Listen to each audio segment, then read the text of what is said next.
Often parents come into our centre asking to have children involved in mediation or to have their voices heard.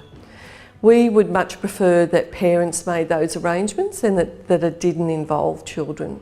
But there certainly are times when we will talk to children, and we call that child inclusive practice.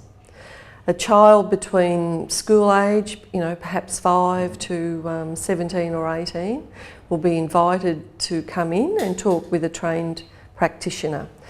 Now, we're not after answers such as who do you love the most and where do you want to live more than the other place. It's really just a snapshot on what it is like to be them.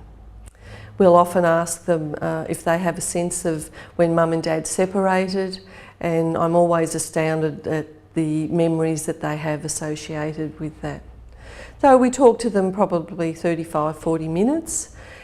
We can do that through play, we can do it through artwork, if they're older, a questionnaire, and then we will ask them if, finally, if they have a message for mum and dad, which is usually about mum and dad keeping the conflict away, about often that mum and dad are doing a great job, so we get a real mix of that.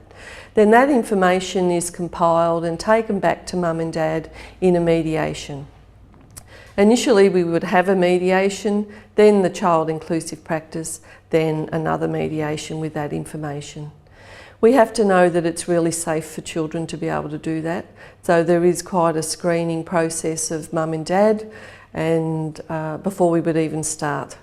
But most of all, we need to know that children are safe to be able to tell us these things, and that ultimately mum and dad can take that on board and do something with that information.